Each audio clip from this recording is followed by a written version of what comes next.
this? Who put this there for my front? You people want to turn my house to dustbin? Ah, not again. Mama Yinka, calm down. Bayo, abeg, don't go outside. If you answer her, your day is finished. Look at this thing. Look at it. Someone will throw garbage in front of my house and think it's okay. I will not stand for this. Mama Yinka, please. It's just a small thing. Maybe it was a child's mistake. Don't let this spoil your day. Fola, don't try it. I won't be silenced. I've been quiet for too long. Today, I will show you people what happens when you mess with me. Why take me this for money? Which kind of wahala be this? Which kind of money movie be this again? Mama Yinka, calm down now. I'm not going to calm down. Mama Yinka. Mama, excuse me. I think my brother dropped it. It was an accident. You want to kill me with heart attack? Go and call your mother now. Mama Yinka was that one neighbor no one would wish on their enemy.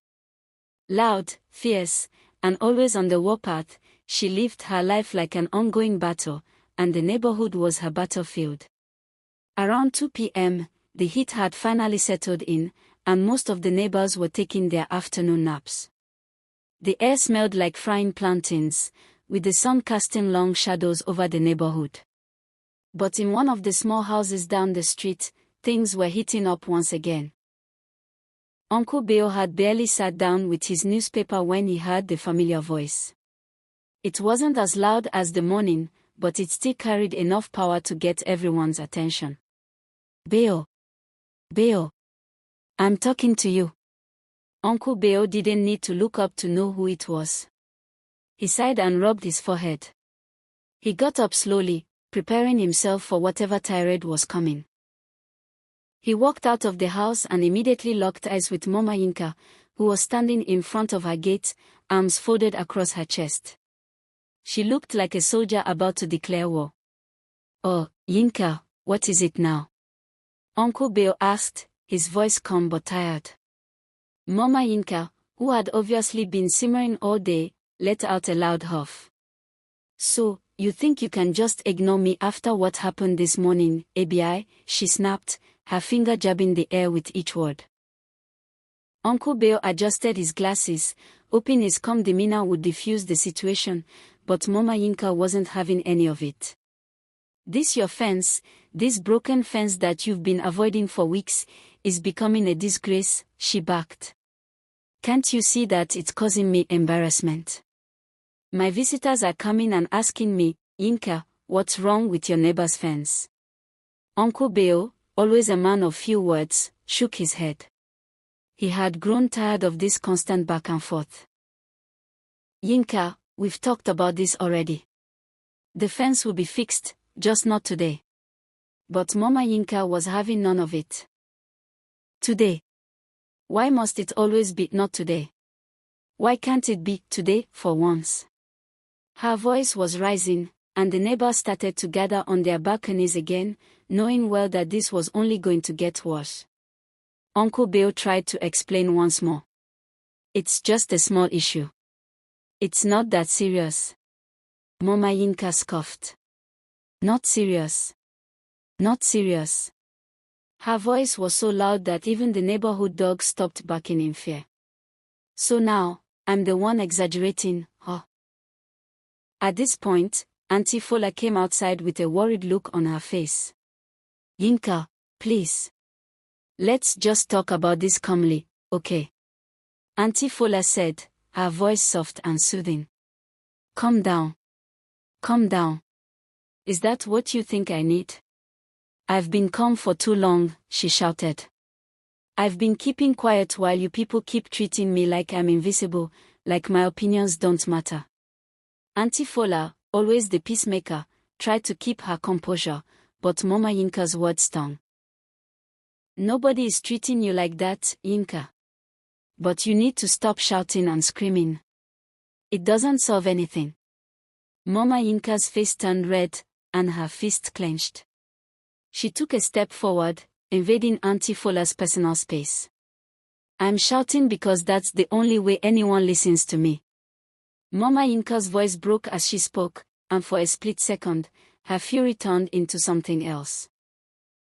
Auntie Fola, who had been watching Mama Yinka with a mix of sympathy and concern, softened her expression. This wasn't just about a fence or a nylon bag. This was something deeper. But before she could respond, Mama Yinka stepped back, her anger reigniting. I see now. All of you just want to shut me up. I'm the only one who stands up for what's right around here. I'm not afraid to call out all your nonsense. She raised her hands toward the sky like she was making a grand speech. I'll be the one to fight for this street. If I don't, who will? At this, the neighbors began to murmur among themselves. Some were shaking their heads, some were nodding in agreement, but one thing was clear: Mama Yinka's loud and aggressive nature was now becoming a fixture that no one could ignore. Now, it wasn't just Uncle Bill and Auntie Fola involved in this confrontation. The whole neighborhood started to feel the weight of Mama Yinka's energy. The sun had already begun to set, casting long shadows across Harmony Street. It was the day of the annual block party, the one time of the year when everyone, despite their differences, came together to celebrate. The music was blasting, the smell of grilled fish and spicy suya filled the air, and children were running around with soda cans in their hands, their laughter echoing down the street. The tables were filled with pots of food, and Auntie Lola had spent the entire morning stirring the jollof rice, making sure it was perfect for the gathering. But, as expected, Mama Yinka was already stirring the pot in her own way. At 5:45 p.m., just 50 minutes before the block party was about to officially begin, Mama Yinka stood at her front door, surveying the street like a queen overlooking her kingdom. She had on her usual wraparound skirt, but this time, she added a touch of drama. A bright red head wrap that fluttered in the wind, and matching slippers with gold embroidery. She was ready to make an entrance. Auntie Lola. Mama Yinka bellowed across the street, her voice louder than the music itself. The whole block seemed to pause, eyes turning toward her. Auntie Lola, she repeated, but this time with a mix of frustration and concern. What is this dry jollof rice? You're serving people dog food. The people closest to the food tables froze. They hadn't even taken their first bites yet. The air was thick with anticipation and dread. Auntie Lola, standing at the food stall with a ladle in her hand, looked up, her face covered, her shoulders tense. She wiped her hands on her apron and sighed. Mama Yinka, please, we've worked hard on this. I know it's not perfect, but it's what we have. But Mama Yinka wasn't about to accept that explanation. She marched over to the food table like she was inspecting a crime scene, her footsteps making the ground tremble. You think I'm just going to eat this rubbish? She shouted, pulling a spoonful of jollof rice from the pot and holding it up in the air like a judge delivering a sentence. This rice is so dry, it could start a fire. Uncle Colonel, who had been standing by with a drink in his hand, casually sipped it and gave a side-eye to Mama Yinka's theatrics. He whispered to his wife, Auntie Tiwa, when will this woman just leave things alone? But Mama Yinka was on a roll. She wasn't stopping now. She turned to the crowd that had gathered around her, shaking her head in disbelief. Look at this. Look at the shame.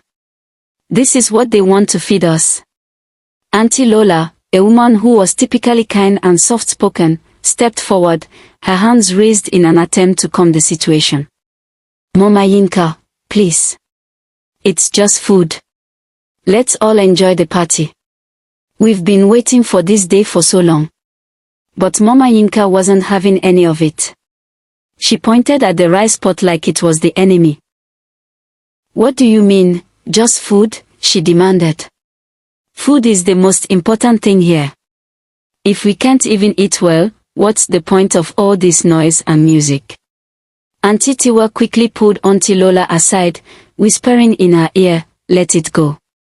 We'll fix the rice later, but right now, we can't afford to lose all the fun. But before they could respond, Mama Yinka, sensing victory, started rallying the crowd. She stood tall, hands on her hips, and addressed everyone like a leader. I'm telling you, this rice is not right. If it were my kitchen, this party would be perfect, she shouted. My food is always on point. Some people tried to stay quiet, but others nodded in agreement. Mama Yinka had become the center of attention. The spotlight was on her now, and she was feeding off of it. As she carried on, tossing insults and complaints like confetti, Uncle Bill walked over, already dreading the conversation. Yinka, please. Everyone is here to enjoy themselves. You've had your say. Let's move on, okay, he said, placing a hand on her shoulder. Mama Yinka whipped around, her eyes narrowing. So now you've come to join them too, she spat, her face inches away from his. You're all the same. All of you just want to shut me down, don't you? You think I'm the problem, but I'm the only one who speaks the truth. Uncle Bill stood there, visibly tired. He tried to keep things calm, but with Mama Yinka, nothing ever went smoothly. He backed away slowly, shaking his head. But then, just as it seemed like things were about to explode, Auntie Fola stepped in again, this time with a much more direct approach. She walked over to Mama Yinka, took her arm gently, and said in a calm, soothing voice, Yinka, look at me. Let's just eat and enjoy this day. It's for the children, for all of us. Please. I know you're upset, but this isn't the way. For a moment, Mama Yinka stood still, her face scrunching up with the internal battle of wanting to shout and wanting to let go. She wanted to fight. She wanted to make sure everyone knew she was right. But for the first time in the entire day, there was something in Auntie Fola's voice that made her stop. She looked at Auntie Fola, then around at the crowd, and slowly, begrudgingly, she nodded. Fine. I'll eat the rice, but this better not become a habit. She muttered, and with a dramatic flourish, she walked over to the food table, grabbed the plate, and sat down. The crowd watched in stunned silence as Mama Yinka, the hurricane herself, sat down and began serving herself the very rice she had just condemned. Auntie Fola sighed in relief, smiling at Auntie Lola. We'll fix it later. Let's just enjoy this moment. And just like that, the tension melted away. The music kicked back in, the dancing resumed, and soon, the laughter filled the air once more. Mama Yinka, though still grumbling under her breath, seemed to relax and even started nodding her head to the beat of the music. As the party continued, people whispered about Mama Yinka's dramatic entrance, but one thing was clear, despite her loud and chaotic nature, she had unwittingly brought the whole neighborhood together. In a weird way, it was her energy, her presence, that had made this block party unforgettable.